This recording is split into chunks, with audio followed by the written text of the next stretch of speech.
Unicorns and glitter and taxidermy critters are just some of the things they like. They also enjoy 80s hair bands, Grizzly Adams and John Goodman, so if you think that's weird then you can take a hike. But the things they enjoy the most are making art and cracking jokes, so without further ado, here are your hosts. You've got your two artsy gals, your two artsy gals. Here are your two artsy gals. Hey listeners, Katie here. I hope you are all enjoying your holiday weekend. Well, actually I was going to say for those in the US because it's 4th of July weekend, but our Canadian listeners also celebrated Canada Day on Friday. So happy Canada Day, happy 4th of July. I hope everybody's having a safe and enjoyable weekend and that you're listening to us as part of that. Just a couple of quick announcements. I feel like this episode kind of meandered a little bit, but so I apologize for that. But I think that you'll get the gist of Beading and what you can do with it because it's pretty awesome.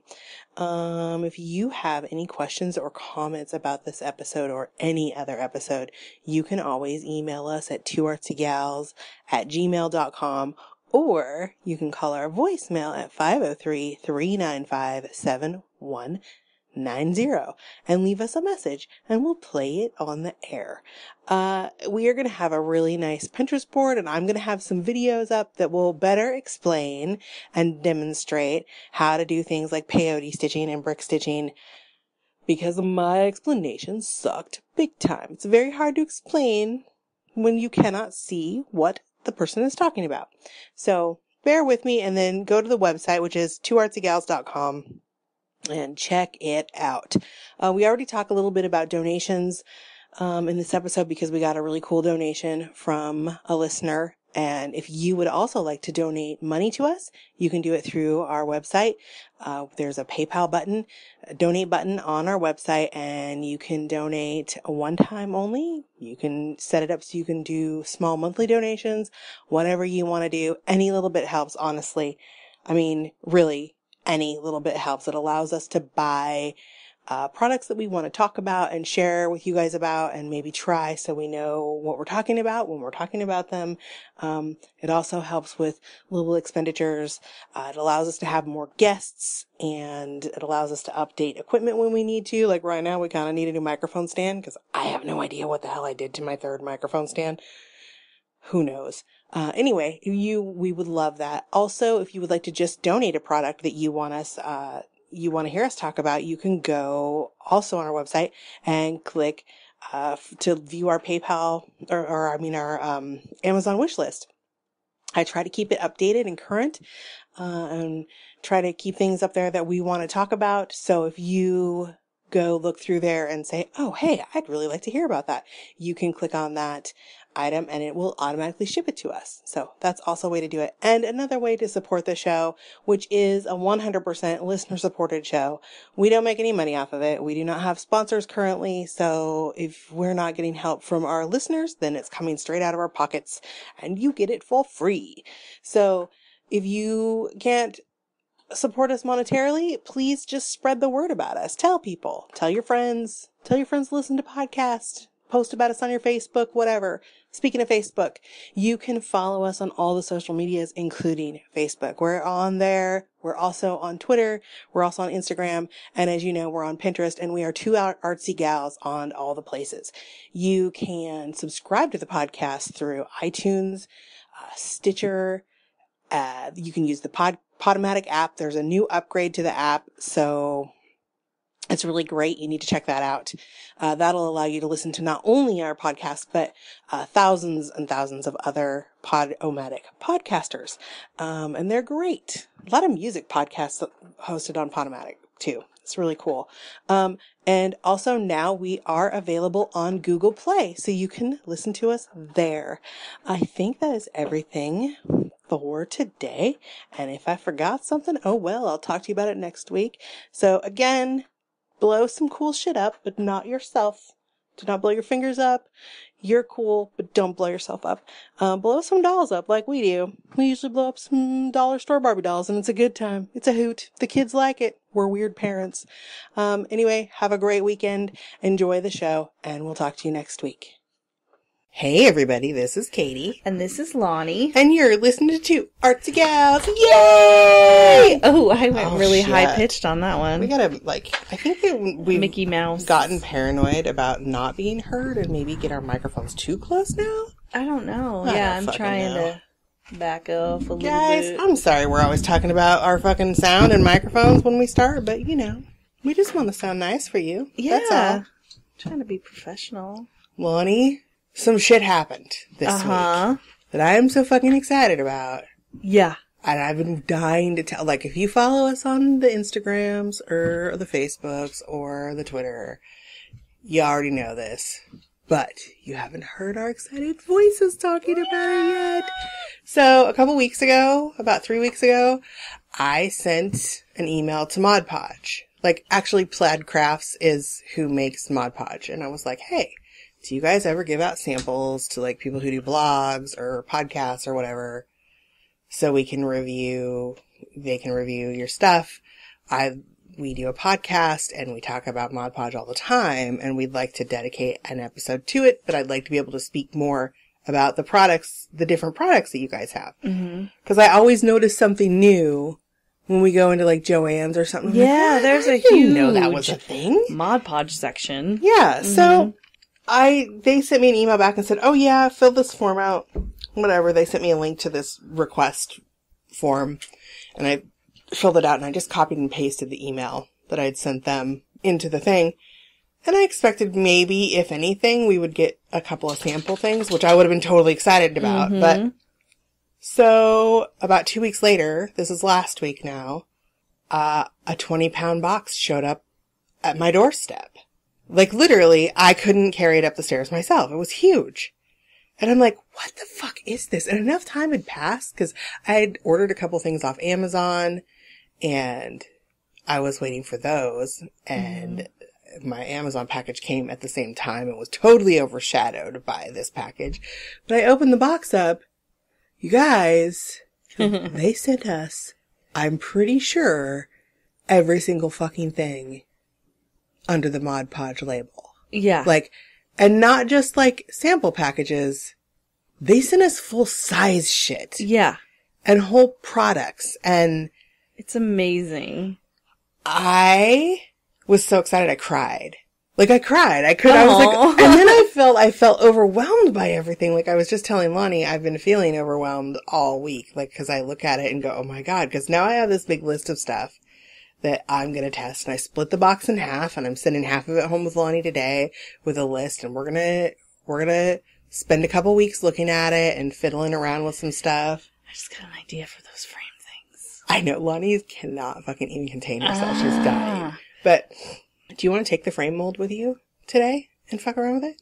I don't know. Well, did you print those pictures from your printer, or where did you get those? Yeah, I printed them a long time ago, but I had their collage sheets. Because I'm wondering if you do the skull face on the back and then glow in the dark behind that. Oh. If it would glow through. I think you'd have to glow in the dark over the top. Oh yeah. But I don't know. We gotta talk about this later. Yeah. Because now Lonnie's brain the ideas are turning. My ideas are turning. There is so much, you guys, seriously, we got over 40 products. Yeah. I didn't know that there were that many. Yeah. Formulas of Mod Podge and things that they make and stuff. So we're going to have a Mod Podge extravaganza. Woo! Probably the end of July, mid-July, we're going to do the episode. So like I said, we're going to take a couple weeks to just chill with our products and figure some shit out. I'm going to fucking decoupage my desk. Sweet. I'm going to put some flowers all over it. Cause it's all gross anyway. I've chipped it, and it's fiberboard under. It's a cheap IKEA desk that has gotten and once you wet. scratch it, and if it gets wet, and I'm forever laying my coffee on the spot. I have coasters in here, but I never fucking use them. Clearly, I don't use You're my like, coasters. I'm just gonna hide that and put my mug right there so I don't have to see it. So I'm gonna decoupage my desk. And I've already done a couple of experiments. Those things that you were looking at that you're freaking out about, So cool. I'm using in Rhonda's book. Rad. And I also, one of the formulas of Mod Podge that we got is antique. It has like a yellow color to it, like a sepia. So I'm going to use that in the same page Nice. that I'm using those on. So yeah. Anyway, thank you to the people at Plaid Crafts for sending us that much stuff. I'm totally in awe and stunned, and it's insane. Yeah. Like, I've been on the high for every time I look at it. I'm like, oh my God. And then I put all my stuff away because I actually needed room on my desk to do shit. So I keep like pulling out my cart and going, oh my God, I forgot I had this. So it's exciting. It's very exciting. We're doing your stuff, cart guys. is stocked now. It is. You're It's ready. actually really full. A couple more things. We got, let me see. Now I had it all pulled up. We got a donation the very same day that we got the huge box of Mod Podge stuff. We got a PayPal donation from Helen. Thank you, Helen. Helen, we just wanted to say thank you so much for supporting us. That's so awesome. That is awesome. It made my fucking day. Really. I was so excited. And I ordered, with the donation that Helen sent, I ordered us a pack of gelatos. I've been wanting to play with them for a long time. And I've been wanting to talk about them on the podcast. So listen for that episode in the near future. And Helen, know that you made it possible. Thank you. And again, thank you so much. Like, we really, really... God, Lonnie's making faces at my dog. Because he's making faces at me. Look, kids. Come on. Well, my dog got a bad haircut this week. No, he looks great. He looks great. I have a cockapoo. I don't know if you all have seen pictures of him. And he is normally really hairy and furry. Actually, he's a cockapoo pug. Oh. So we call him a cockapugapoo. That's why he's got the fucked up teeth. Because his teeth are fucked up. And so now that he has no fur on his face to kind of blend in with his teeth. Yeah. He just like, his underbite is insane. So when he sits and looks at Lonnie, he's like giving her all underbite teeth. But so cute. Sorry about that sidetrack there. Yeah, but anyway, my bad. thank you, Helen. Thank you, Helen. Again, that was awesome and exciting. And if you guys want to donate, you can do it through our website, tworsygals.com. We have a PayPal donate button. And we also have a button that goes to our Amazon wish list, so you can donate if you want to just buy us something on our wish list and donate it. And then we'll say, hey, this episode was brought to you by our awesome listener, in this case, Helen, when we talk about our gelatos. Thank you, guys. So yeah. We appreciate it so much. I have overwhelmed myself with this subject. Oh, dear. So here's the thing that happens to me with being the host of Two Earthy Gals. I think that I want to know how to do all the things. And I get really excited and think, oh my God, I'm going to learn how to do something new. Then I'm going to have this in my set of skills. This particular subject is a little bit more in-depth and extensive than I thought it was going to be. And now I feel like, holy shit, I can't do this. Not that I can't do it, not that I'm physically unable to do it, and I wouldn't be able to figure it out. I just don't have the hours in the day to have so many fucking hobbies. Right. And this, when we get into we're talking about beading today, like, and when we get into like the heavier beading arts, it's a thing. Like, it's a commitment. It's not just something that you know how to do and you do once in a while. I feel like it's a thing. Yeah. And I don't know that, like, I already sew and I crochet and I knit and I do hand embroidery in addition to mixed media art. And I kind of like to tie all that into fiber arts. And although I do include and incorporate beading into some of those, and we're going to talk about ways you can do that, I started researching, like, peyote stitching and stuff like that. And then I was like, oh, wow. Like, whoa. Yeah. So we're going to talk more about Intricate that. and intense. It is, and it's not just a habit, or it's not just a hobby. Like, I can go back and forth between my crochet projects and my knitting projects and whatever when I get bored, because I get bored easily too. Mm-hmm. I get like, And right now I'm having trouble with a hand embroidery project that I'm doing. I think I'm going to have to start it over again. It's pissing me off. Aww. And so I just threw it down on the table. And now my jerk cat has been sleeping on top of it. And I'm working on black fabric. So now there's a white cat hair in my black fabric. So I'm really going to have to start. I'm going to have to wash the fabric and re-sketch my pattern on there and everything. So I've been crocheting a little bit because I'm pissed off at that one. Mm-hmm. I don't feel like you can do that with the heavier beading projects. Like, I don't feel like you can start peyote stitching and just set it down and go, I'm going to come back to this later. I don't think it's a Katie-friendly hobby, is what I'm getting at. Yeah. It is, however, beautiful. Yes. So we're going to play the Can Katie Read Her Own Handwriting game today while we do this episode, because I researched this morning. Wow. Well, I've been kind of starting to research it, but I don't know. Long story, insomnia, blah-de-blah. I already bitched about it to Lonnie. You guys don't need to hear about it. Oh, poor Kurt. I'm sorry. I was just telling Lonnie earlier, my husband was stuck on the bus in traffic. There must have been an accident on our street, like the major street by our street on Barber Boulevard. Because how many miles would you say it is from my house to the Swan Market on Hamilton? Like 2? 2, yeah, 2, maybe. 3.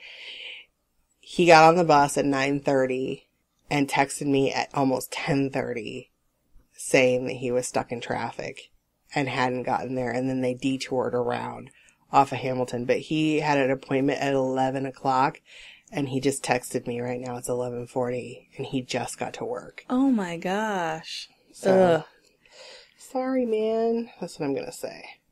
I feel bad. Because I also yelled at him for peeing in the shower before he left this morning. Which I don't care if you pee in the shower. Pee in the shower, man. I pee in the shower almost every day. Mm-hmm. Don't pee on the fucking dirty wash rags that are on the floor of the shower. Ew. Yeah. That's gross. Like, I forgot, I hadn't done laundry in I was behind on my towels. So there was a little pile of wash rags. When I picked them up, they were full of urine. Oh. It's pretty degrading to have to pick up, because I certainly didn't pee in them. Yeah. My son, his car is broken down now, so my son hasn't been home in a few days. Oh, man. Like, we're a house with 0 cars now. Oh, shit. So, anyway, let's talk about beading, because I don't want to think about any of that bullshit. Just bead all over it. Bead all over it. I'm talking about, like, we did an episode about beads and making beads, but I'm talking about beading, using usually, like, the smaller beads, like the seed beads and the tube beads and bugle beads, and there's so many different kinds of beads. Mm-hmm. We talked about those in our bead episode, so if you want to know more about them, you can go back and look for that in the, you can look on Podomatic, you can look on iTunes, you can look on our website, whatever. And now on Google Play. And now on Google Play, yeah. I just got that taken care of this week. That's cool. I almost just breathed my coffee in. Oh, shit. I'm glad I put the brakes on that. Because I would have coughed and spit coffee all over you.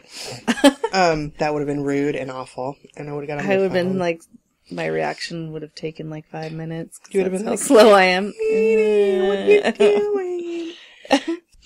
I often like to, and I know you do sometimes too, like to incorporate beads into my hand embroidery. Mm-hmm. I have a friend my friend Corrine, who's in our embroidery group. Mm-hmm. I think she's in our mail art group too. She does the most insanely beautiful hand embroidered and beaded fabric books and book covers that are so intricately done. They're just gorgeous. Wow. They're beautiful. She does beautiful work. So it's really fun, I think, to incorporate that kind of stuff into hand embroidery. Mm-hmm. Or I like shiny things. I love shiny things. Yeah. Also into like when you're making clothing, if you want to put a little something on the clothing. I've seen some cool videos of them doing that. All right, you can go out. Don't bark, though, jerk. He's going to go to bed with his cat. Have you seen that video of that huge long dress with that train and they're just sent popping it to beads me. on there? It is insane. Yeah, like they have this tool that's just like making... Is it like a bedazzler? I don't know. Like, yeah, I don't know. I feel like that in itself, like that is a real art form. Yeah. Like, especially when you get into like couture clothing and like the shit that they're just doing like shit that you or I are never going to be able to afford. Yeah. That we can look at and go, Ooh, I wish I could make that for Or myself, but it would take me 10 even years. costumers when they're sewing sequins and stuff on, like, Yeah, they just make it look... they make it look easy. They definitely have a And it's- technique yeah, and a tool. there's a technique and a pace and a tool and Yeah. it's insane. It turns out so fucking awesome. It does. It does. Do we have you guys excited about beading yet? Oh my god, I want to bead some shit. I want to bead some shit. So let's talk really quick.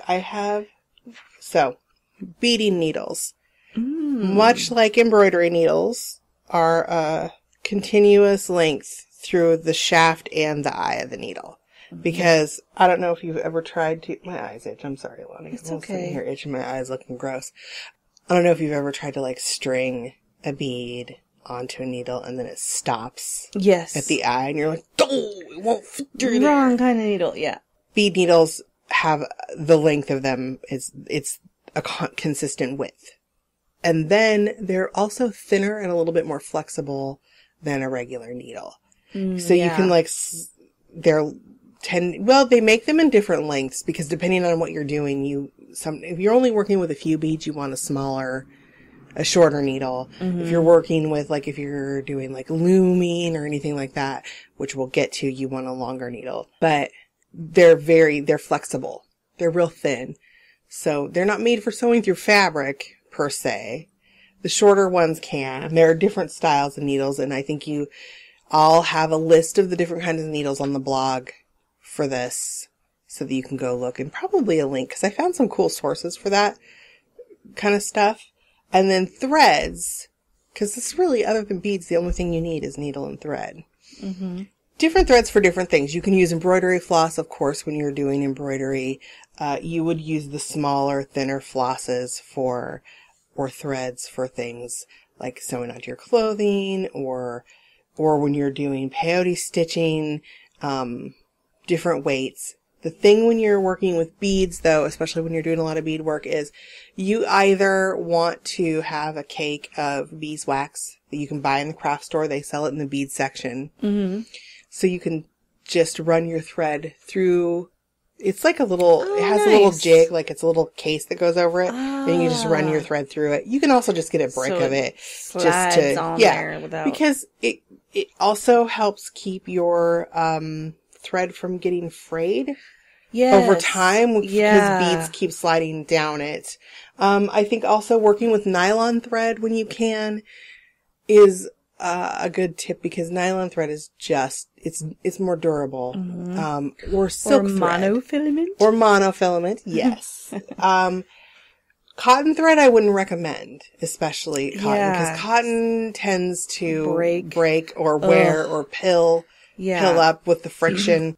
And that would be so the sad wax will help you. Oh my god, can you imagine that? Yeah. I've had that happen. Like, back in the day when I was a younger hippie girl, in my 90s hippie days, I did a lot of beading, a lot of making jewelry. And you know when your thread breaks and you have like your project almost done and then beads spill everywhere. Yeah. And you're like, no! You scream to the sky. Yeah. Just some tips about if you're just either putting beads in so if you're using them, just sewing them on fabric. So you want to decorate something like Corinne does. Oftentimes she just sprinkles beads through her embroidery and like she quilts them with these like crazy stitches. They're very intricate. Wow. So you can sew single beads on at a time and just spritz them around and make them like fairy dust and whatever. To do that, you want a short length of thread because you don't want to have this big long thing that you're cutting off and working with repeatedly. You just want to do one at a time.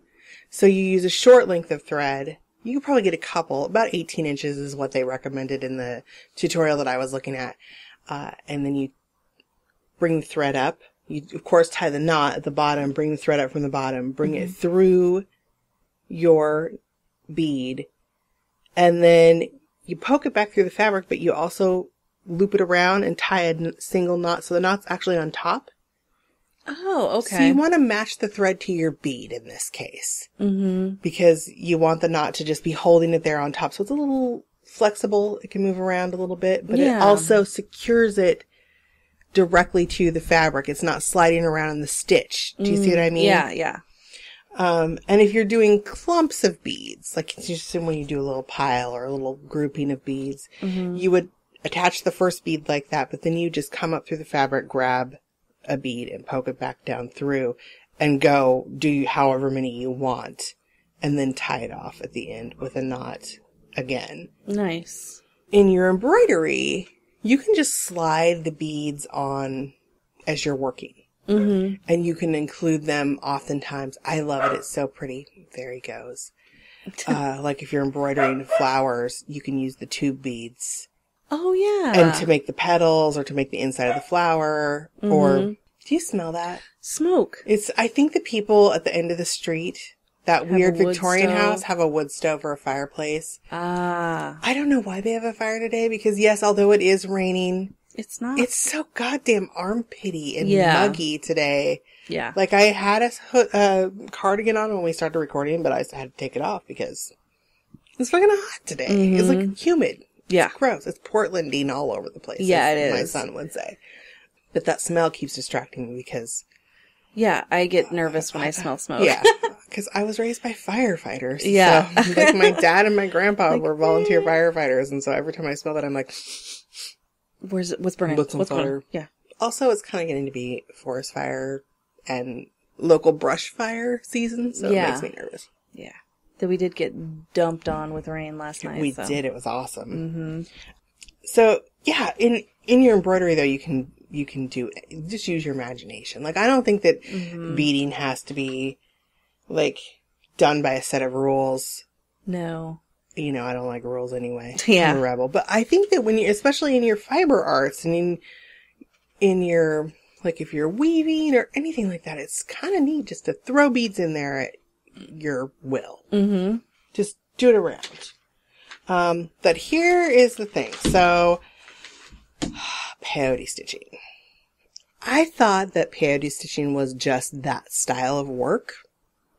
Where you see, like, you know, people make, like, whole, like, I think...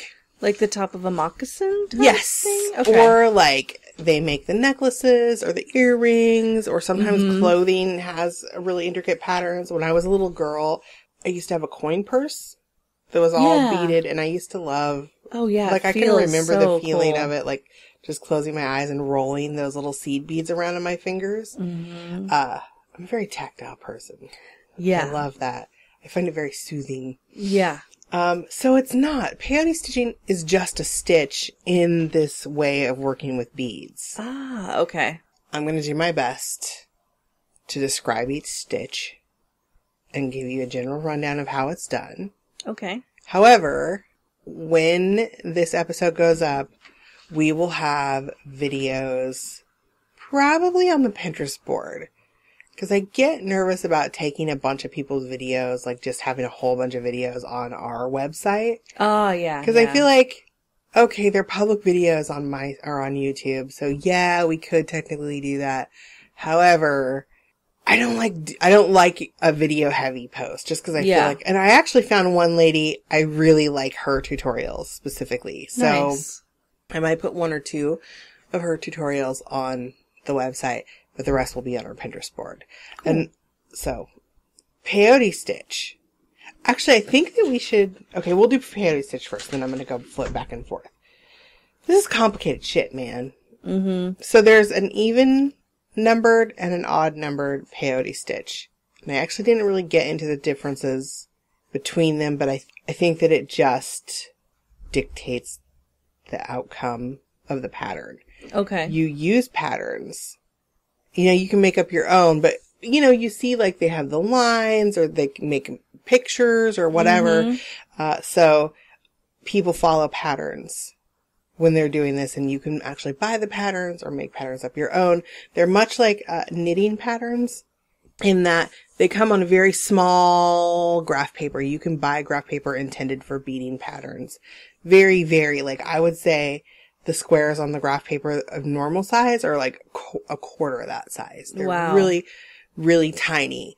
And then you just follow it by how it's colored in. So the pattern's colored in. I think that's how you would make your own. You just color in the pattern that you want. And then you count how many beads wide you want it to be. Wow. And does each square represent a single bead? A single bead. Yes. Holy crap. Yeah. Okay. It's very intricate. Yeah.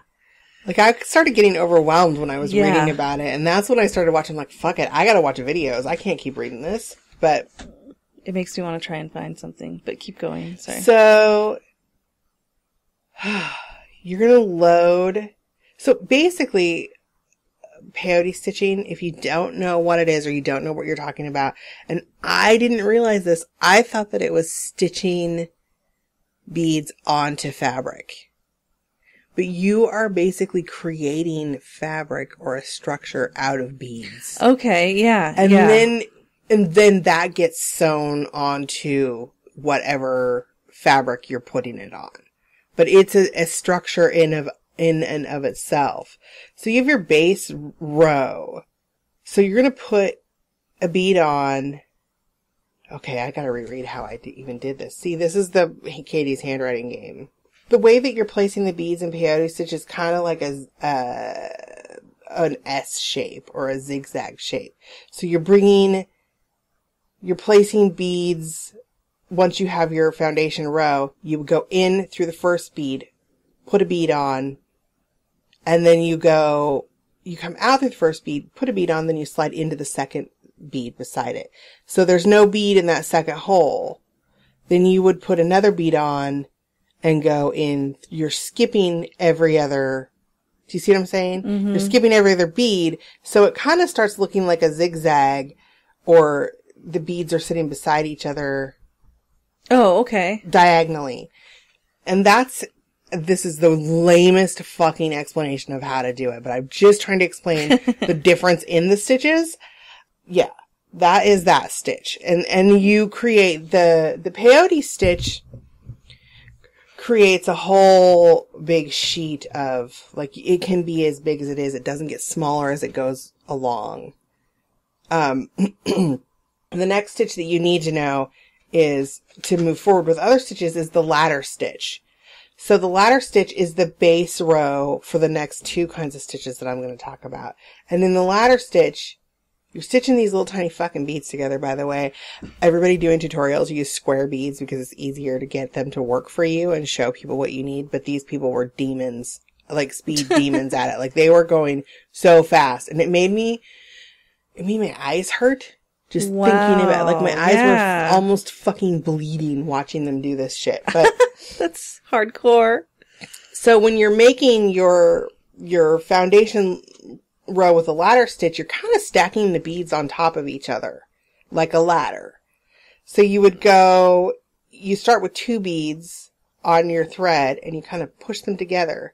So you go out 1 bead into the other and then back down through, so you're looping them together, and then you keep stacking beads on top by going in and looping through the bead under, looping through the bead under. Fuck. So they're little like hook, so it makes little, it kind of makes little loops on either side of the bead, so they're kind of encased in thread. Okay.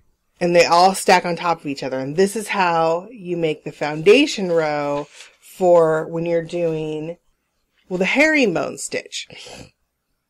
And the herringbone stitches, makes a little bit stiffer and tighter than the peyote stitch. And herringbone is what you see, like, the earrings that you get, like, that are triangles, and then they have all the strung beads hanging from the bottom of them. Yeah. Like, unless you if you want to make a flat herringbone piece, as you would with the peyote stitch, you have to add 2 beads at the beginning of each row.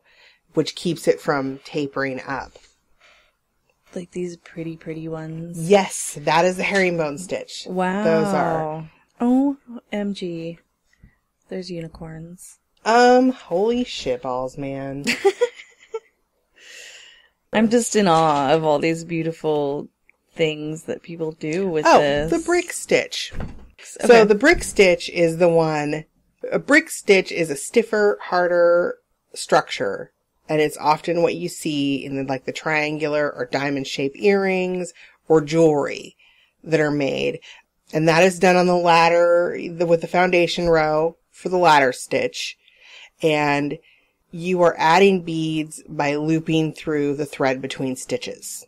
So you put a bead on, loop through the thread between the stitch, add another bead, loop through the thread between the next stitch. That's why you lose one each row. So if you don't want to lose one each row, you add another bead to it. Oh my God. See, now Lonnie is doing all this fucking Pinterest Sorry, surfing I know, while I'm we're just- talking. shame on She's me. finding these cute little mermaid earrings. It's amazing the stuff that people do. It's beautiful, yeah. And so the next stitch is the herringbone stitch, and that one is also started on the ladder with a foundation row of ladder stitch. The herringbone stitch is what people do, when you see the tubes of people bead around stuff. Yeah, yeah. That is the herringbone stitch. Oh, okay. And again, I'm going to leave much more eloquent. I'm just going to leave better tutorials than I'm doing on our blog for these. Because honestly, I watched these videos this morning and I'm just like, what? So. Yeah, it's just incredible. It is. They're gorgeous. And yeah.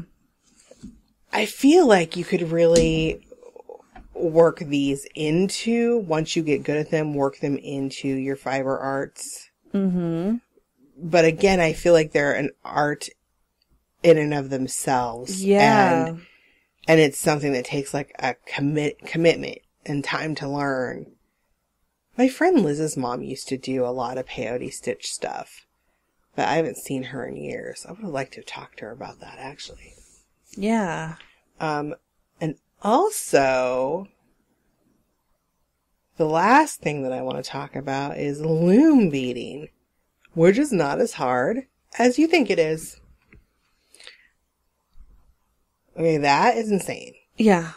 Lonnie is going crazy I am over just there. Googling, fiber art and peyote stitch, and there's some fucking cool shit. And we're going to put it all on our Pinterest board for this episode so that you guys can see the crazy, awesome beading shit and how to incorporate it into your artwork. Because I always want people to remember that although we're talking about individual art things a lot, art processes and media and forms of art per podcast episode, we always try to include ways to incorporate it into your mixed media art, because that's what this show is about, is mixed media. And it's embracing new things and new techniques and trying them and then incorporating them into the skill set that you already have to make something new and awesome. I like making new and awesome things. Oh, I like awesome things. I kind of want a bead loom. I kind of want that necklace. Lonnie, you gotta stop I'm me. sorry, You're I'm out of sorry. control. That is gorgeous. But our listeners can't see what you're talking I know, about. I'm sorry. But it is this beautiful. Maybe I'll make one someday because it's you should make one for me and you. Yeah, I would fucking wear the shit out of that. And I would feel like a queen. Don't fuck with me, because check this shit out. Right? Look I at got my my beauties. beaded... Sorry, guys.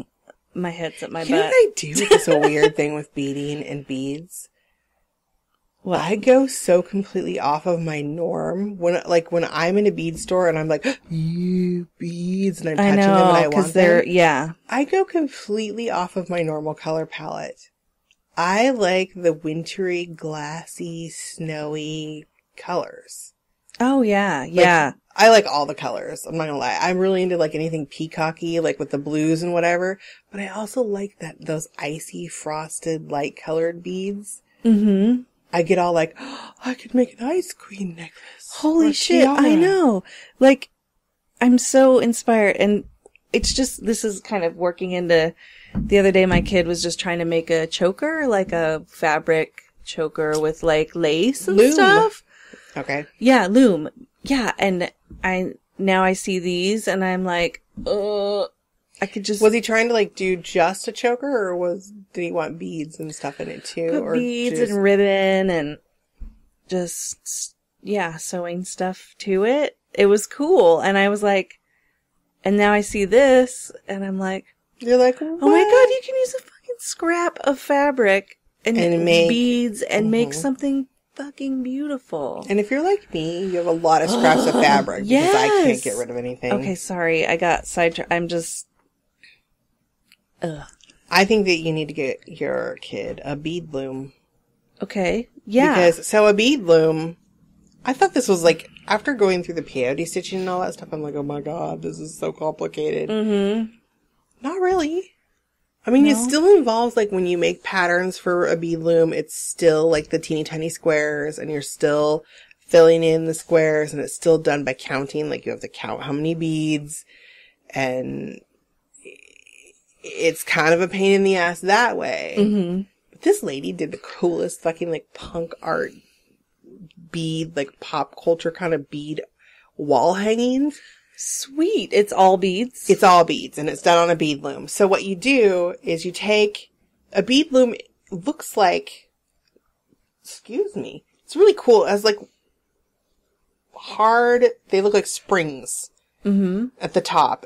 They're coils on either end. And then there are wooden spools below that with like they each have like a little nail head or a screw. And they're like, it's on a wire frame. So you take however many beads wide you want what you're making to be. So you can either do like a big intricate wall hanging, or you can do like a choker or a bracelet or a necklace or headband, or this lady was making really cute barrettes that she was doing, by making the little beaded things and then gluing them to leather. Oh, and then with the hair clip, say you're going to do one that's 50 beads wide. You would want 51 they call them, I can't read my own handwriting again. Anyway, there are words for all of these. They're like the cords that go through. You want 51 of them. It's going to be 50 beads wide. And then you have all of these threads, really small, thin threads. There's a specific thread you buy for it. Then you'll tie it to the little knot head at one end, or like the nail head at one end of the spool. Mm-hmm. And then you use the coils and the wire. Well, I'm getting ahead of myself. So then you stretch it out to the other end and tie it off. And then this is the coolest thing.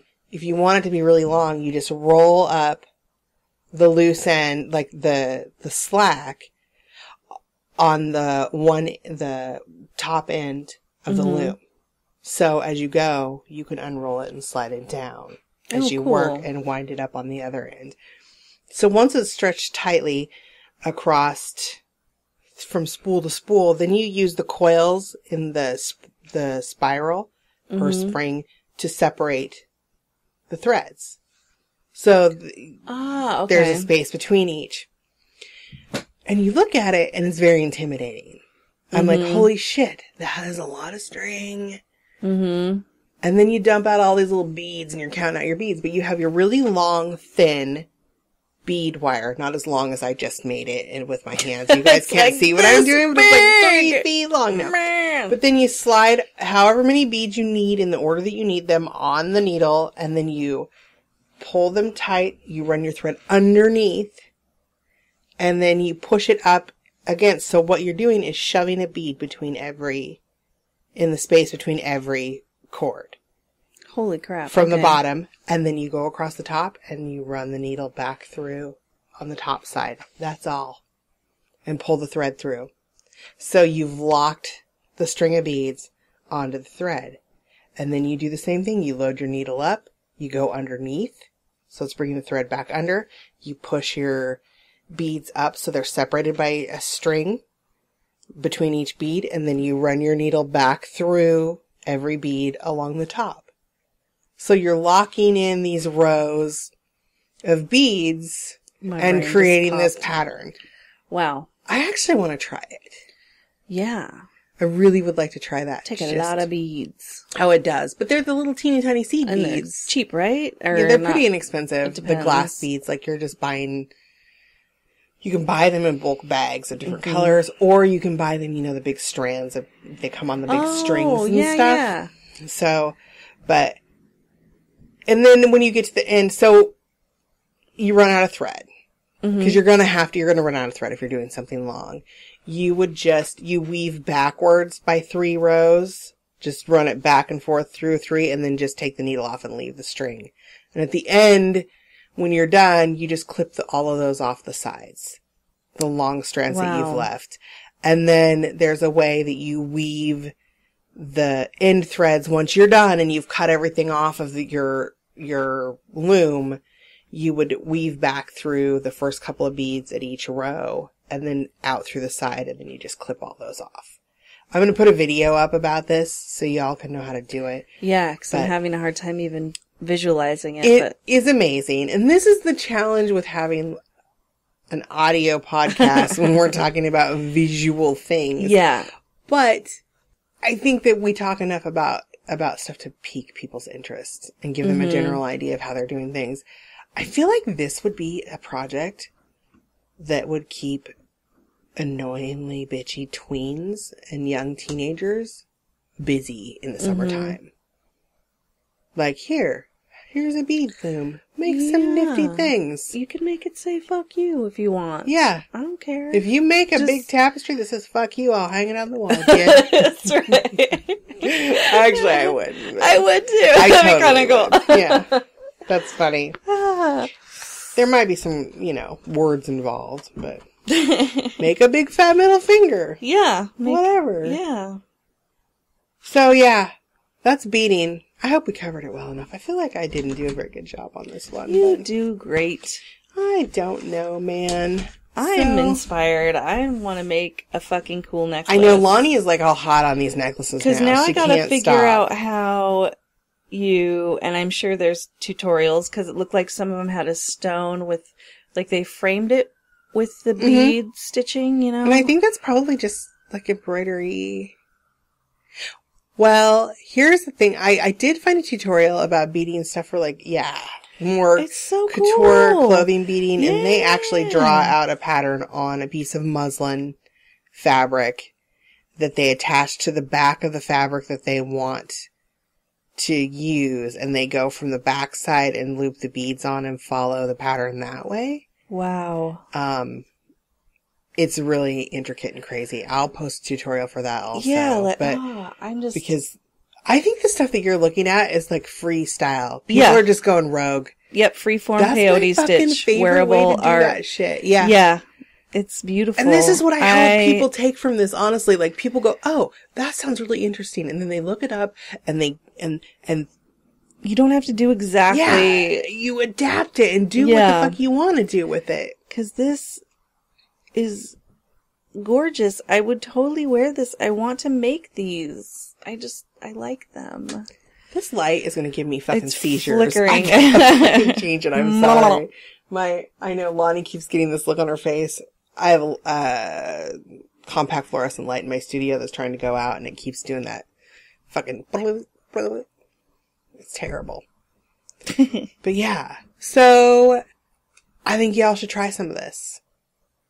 I really do. I think I'm going to try incorporating more into my hand embroidery and fiber arts. Mm-hmm. That's a brooch that somebody made with a photo. With a photo.